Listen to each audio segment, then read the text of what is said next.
Ang simbahan ang kumakalinga sa atin kapag tayo ay natatakot. Pero kakaiba ang simbahang aming nakita dahil imbis na mapanatag ang iba, kaba at hilakbot ang kanilang nararamdaman. Bakit nga ba kinatatakutan itong lugar pa naman na banal? Alamin natin ang misteryong bumabalot sa simbahan ng kababalaghan.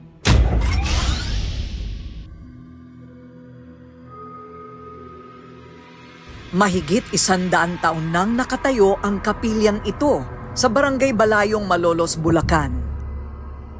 Takbuhan ng mga gustong magdasal at magnilay. Pero sa likod ng tahimik at payapa na lugar dalanginan, nakakubli pala ang nakapanghihilakbot na mga kwento ng kababalaghan.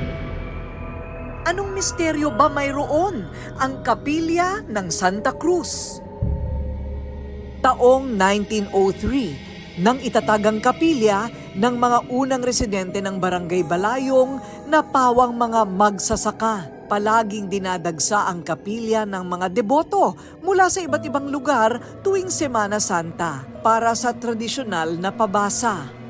Mula noon hanggang ngayon, hindi nagbago ang banal na imahe ng Kapilya Santa Cruz. Isa sa mga tagapangasiwa ng kapilya si Beng.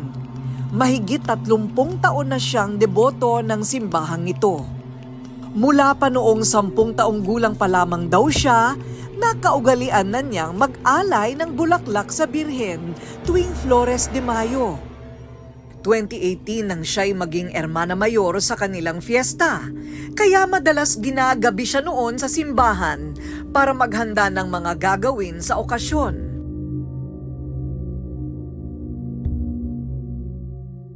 Minsan daw habang nagkakabit siya ng kurtina, bigla na lang nakaramdam ng panlalamig si Beng. Laking gulat ng ginang kasabay ang pangingilabot nang tumambad daw sa kanya ang isang batang babae na lumulutang. Kinikilabutan ako. Eto, naninindig ang balahibo ko. Lumalaki yung ulo ko, etong buhok ko, pakiramdam ko nakatayo lahat siya. Kaya sabi ko, iba na to. Hindi siya normal.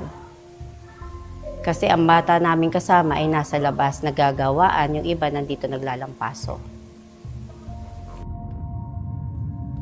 Naulit pa raw ang nakakakilabot na karanasan nito ni Beng. May isang pagkakataon pa na habang nag-aayos siya ng bulaklak sa altar ng mahal na Birhen, walang ano-ano'y may nasulyapan siya sa may gilid ng kusina ng kapilya. Isang white lady. Kasi lumalaki yung ulo ko nung oras na yon. Sabi ko, ay, ayoko nakakatutingnan. Mahaba ang buhok niya, maputi yung damit niya, as in nakalutang siya. Gusto mong tumakbong mahihimatay ka na hindi ka makakaalis dun sa kinalalagyan mo. Kasi yung ganito, iba yung pakiramdam mo na talagang maninindig yung balahibo mo.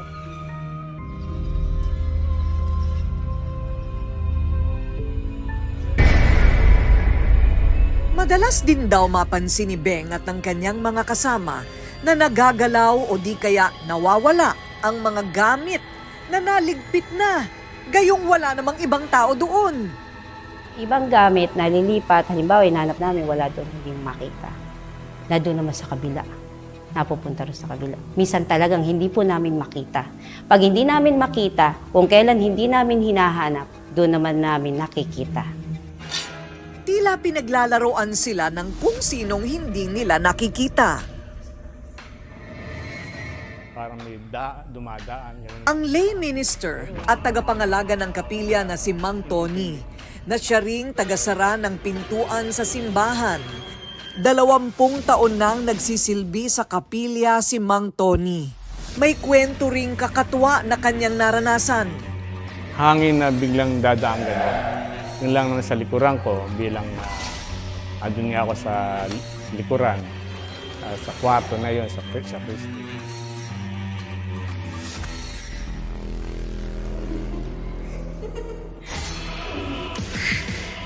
Minsan daw, habang lumilibot siya bago umalis, may narinig siyang ingay sa loob ng sakristi. Nang puntahan ni Mang Tony ang pinagmumulan ng ingay, bigla na lang daw ibinato sa kanya ang ilang gamit sa loob. Laking takot niya dahil walang katao-tao sa silid.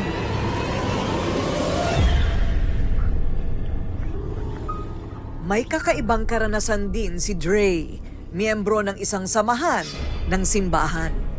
8 taon pa lamang daw si Dre ay laman na siya ng kapilya, lalo na kung panahon ng katisismo tuwing Mayo. Nag-aayos daw sila ng karosa para sa fiesta nang biglang namatay ang ilaw at biglang lumamig ang paligid na tila may kakaibang presensya ang pumasok. Ang estudyanteng si Erica may nakakatakot ding karanasan. Bata din po yun. Maliit na anino. Dumadaan po siya palagi.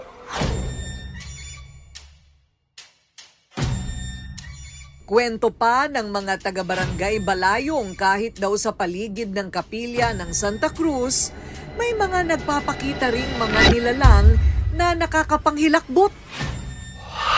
May nagpapakita raw na paring pugot ang ulo. Kaya ang ilang residente doon takot nang dumaan pag 10 oras na ng gabi. Noong araw po kasi, ang kasabihan, pwedeng sundo dahil po may namatay. Ang namatay po ay fisherman.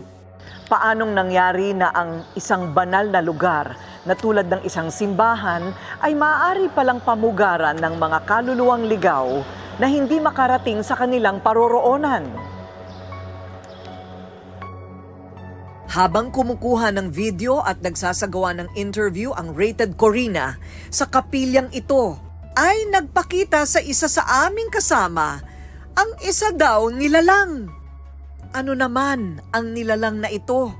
Bakit sila nagpapakita at nagpaparamdam sa simbahan?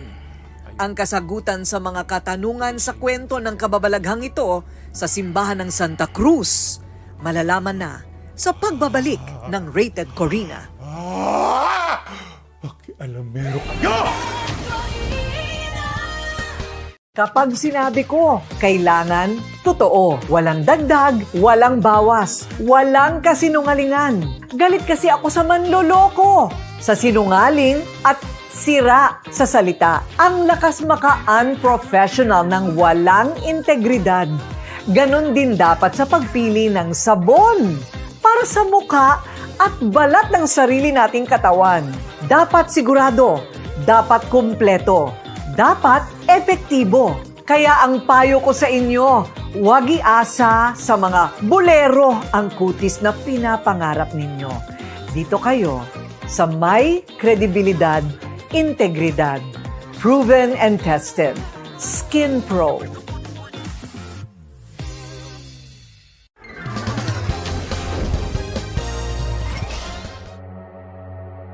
Kinatatakutan ng mga residente ang kapilya ng Santa Cruz sa Barangay Balayong sa Malolos, Bulacan.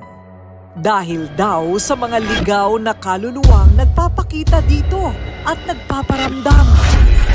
Pagka po kasi may nanganak na, lalo't bagong panganak yan namatay, doon po talaga inililibing. Nung bata po ako, talagang madalang po kami mapunta rito kasi po may nagpapakita raw pong bata. Nakaraang mga kabataan, nag-ayos sila dyan. Na-experience daw nila, may tumatakbo, may umiiyak, may tumutugtog ng piano. Yung manugang ko gumawa sa simbahan, tsaka isang anak ko. Yung anak ko, narinig niya, may mga batang naghahabulan. Meron po kami batang nakita. Ano ko po, uy, ba't ba kayo naglalaro gabi na? Nasabay mga magulang nyo. Tumingin lang po siya sa akin. Tapos kinuha yung bola, bigla pong nawala. Napansin naming balisa ang aming ini-interview na si Brother Cedric. Yun pala, nagpakita daw sa kanya ang isang lalaki habang kausap namin siya. May nakita kasi ako dun sa mismong pintuan ng chapel na ito na nakatayo na may hawak na tungkod. Para bang tumatawag siya or nag-aanyaya siya. Ang misteryo sa simbahan, mayroon daw pwedeng pinanggalingan. Ayon kay Barangay Captain Ronald Bulaong, may mga bangkay daw na itinapon at inilibing noon sa katabing lote na kinatatayuan ng kapilya ngayon. Nakagisa nung araw, parang puro sa bisita nililibing yung mga bata. Kaya diyan na ililibing dati yung mga sanggol na namamatay. Wala naman kasing masyado pang hospital dito nung araw eh. Tapos nga puro bukid. Kaya ang isa doon sa nagpapanganak kasi dati, yung lola ko. Siya yung kamadro na halos siya yung nagpapaanak dito sa buong barangay ng Balayong.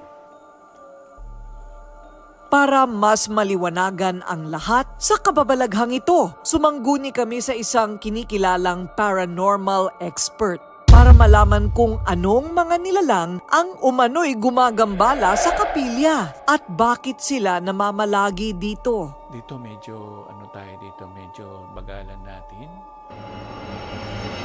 Sa paglilibot ni Tony Suvega, maraming nilalang daw ang nagpakita sa kanya.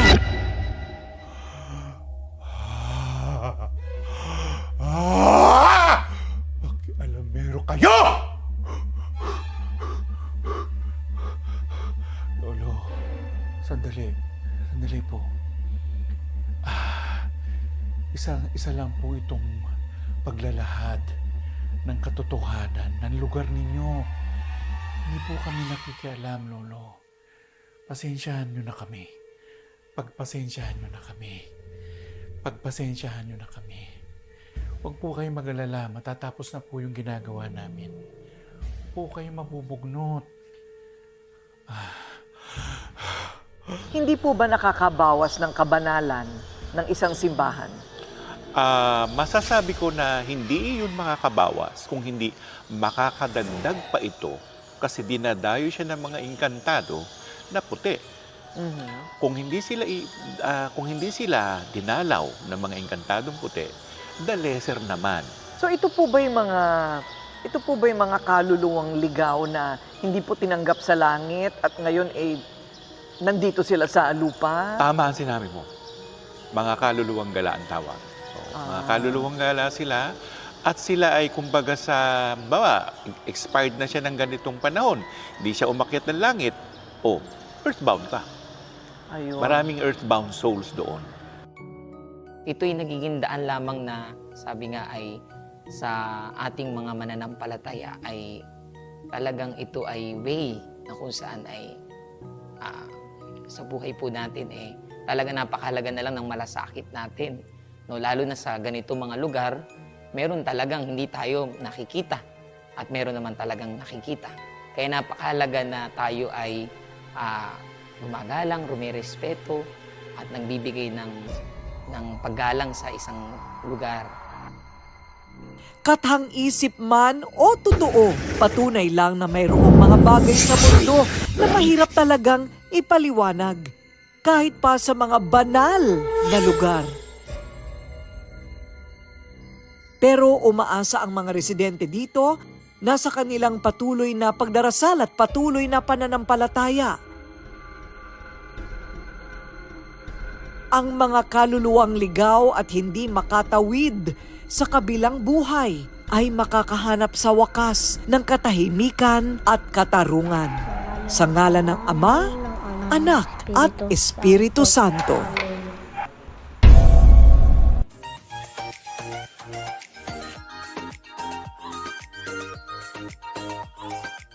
This is the 50-gram jar.